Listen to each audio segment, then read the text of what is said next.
Punta kami ngayon sa appointment ni Ivan sa ultrasound. Ang bilis lang palang magpa-appointment dito. Ayan. Happy na? Chicken skin na, char. May mga sushi din sila. Ayan.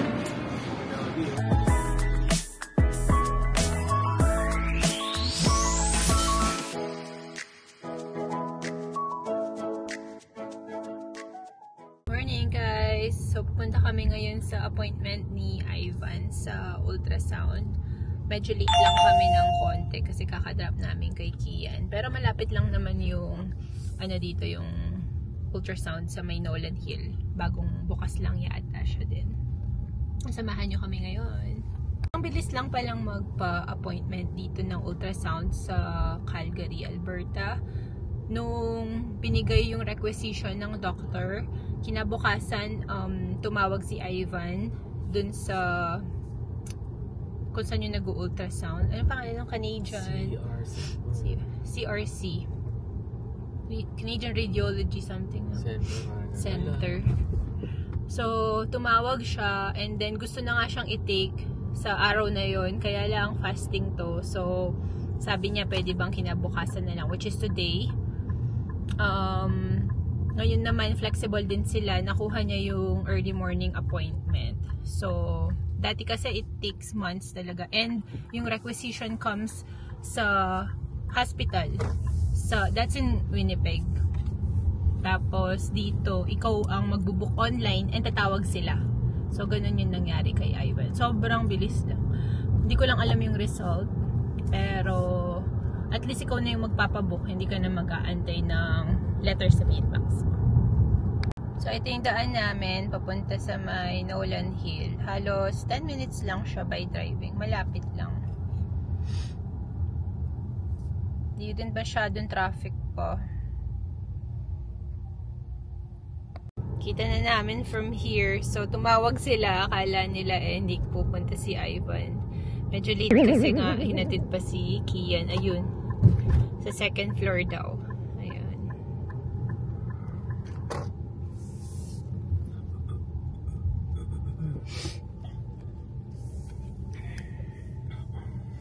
Ikot na rin si Haring Araw.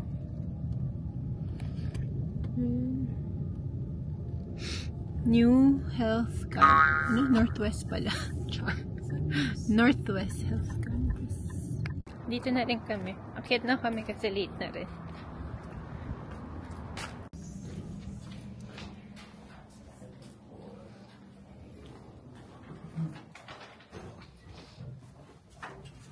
Hello, good morning. Sorry I'm late. So, tinawag na si Ivan. Antayin ko lang siya. Ito yung view sa labas.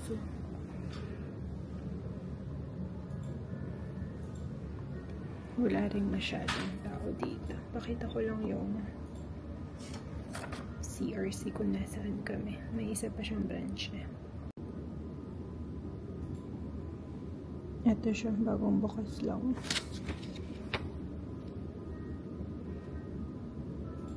Ito yung mga ino-offer niya. Ultrasound, x-ray, breast imaging, pain management. And dalawa yung branch niya. And tapos na siya. Ang bilis lang. Halos 20 minutes lang. Tapos sabi sa kanya is dadating yung result later today. Isa-send sa family doctor. Ang bilis. Ayos. Sobrang smooth ng namin dito. Pagbubook.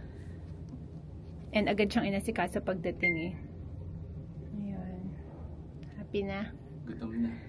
Chicken skin na, char. Sponsored ng video na to. Gusto ko lang i-promote kung ano yung mga nandito na malapit sa amin na napupuntahan namin. Gusto ko lang i-share pati yung experience namin.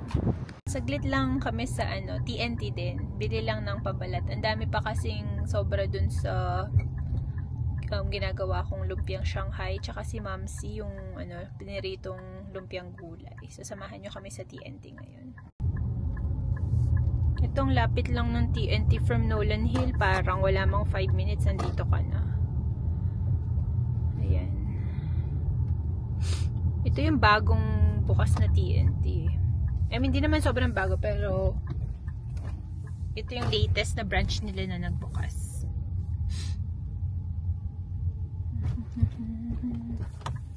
Nakakaaliw din yung loob nito eh. Pakita ko sa inyo mamaya. Lakad na kami, papasok sa loob. Sarap ng weather. Sarap maglakad-lakad. Hindi mainit, hindi malamig. Sakto lang. Marami rin tong mga ibang bilihan. Nakatabi yan, Tim Hortons. May McDonald's pa sa kabila eh. Pasok tayo.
Aliw dito guys, ang daming mga tinatinapay.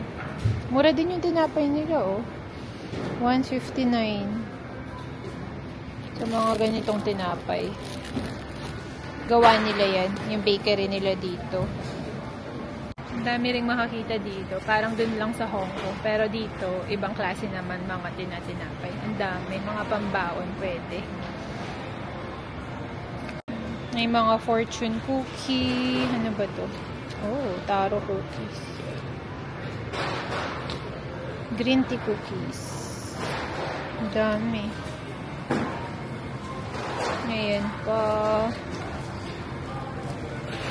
Pretzels. Almond cookies.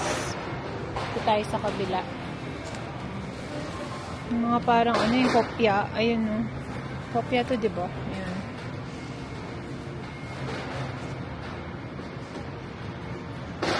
Oh, taro pastry. Mukhang masarap. Wow!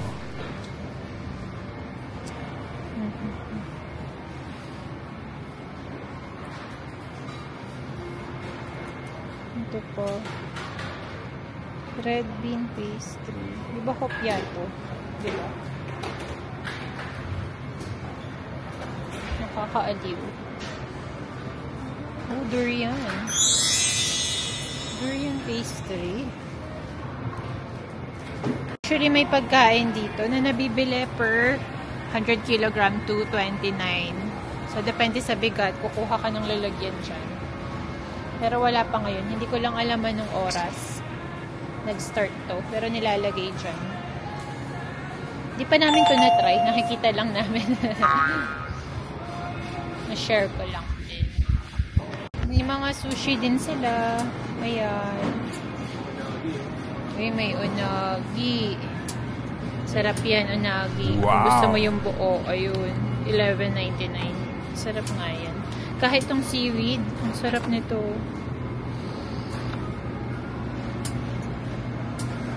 Reasonable yung price, oh. Kung nagmamadali ka, grab ka lang dyan. Pwede mo nang i-lunch. May party platter din pala guys, so ayos. Yan, pag may mga okasyon, pwede mag-order dyan. And, ito siya sa loob. Malaki. And madami rin silang items. Ito pa. May mga kung ano pa dito. Drinks.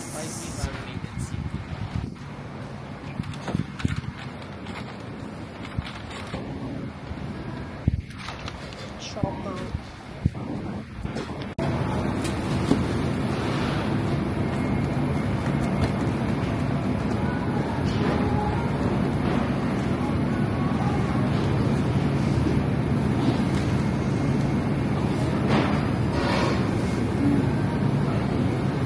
Uy, may kikiam din. Kamukha yung ginagawa ko. Char. Dami makikita dito.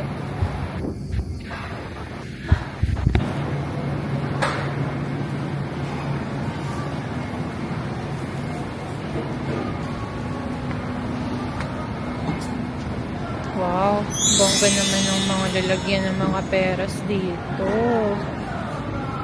Naka-gift box pa. Ang mahal. Ayos, sosyaling mga prutas. Doon. Dragon fruit din sila dito. $2.99 per pound. Yan. Pinakita lang namin sa inyo. Pero, sa totoo lang, ang agenda lang namin dito is pabalat. Nakakatuwa kasi maglibot-libot sa mga ganito eh. Pakita ko lang yung seafood section. May mga crabs at saka lobster. Ang dami. Ito.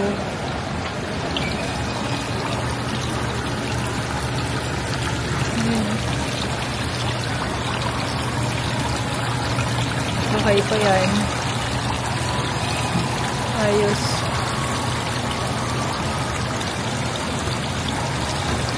Ang dami. Wow! Ikaw atang kukuha dyan eh.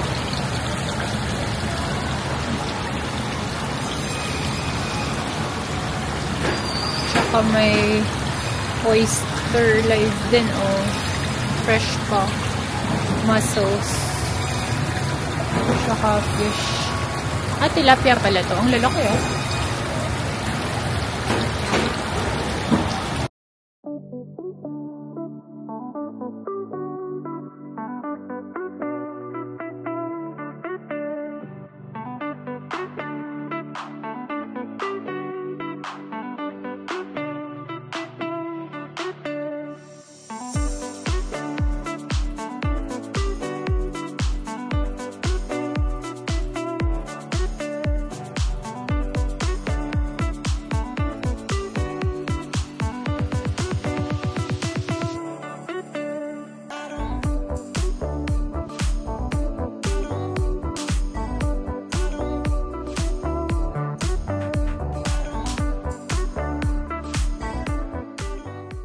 Nagtanong pa kami kasi hindi namin mahanap. And then, nasa harap na namin tinuro nila.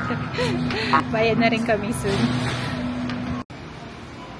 Sarado yung ano guys, self-checkout. So, isa lang yung cashier na nakabukas. Pila muna kami. Hindi naman sobrang haba.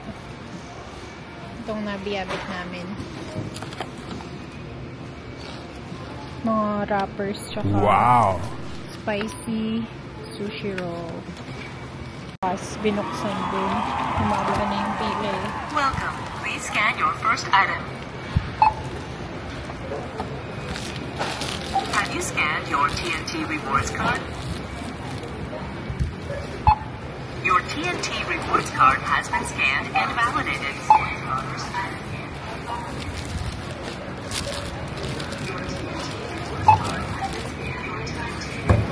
Ito na. Select payment type. Use PIN pad to complete transaction.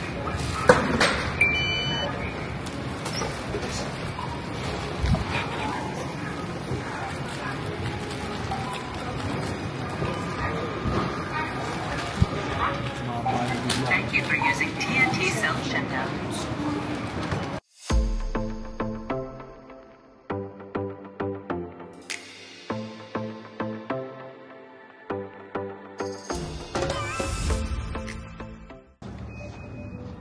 Kakalabas lang namin.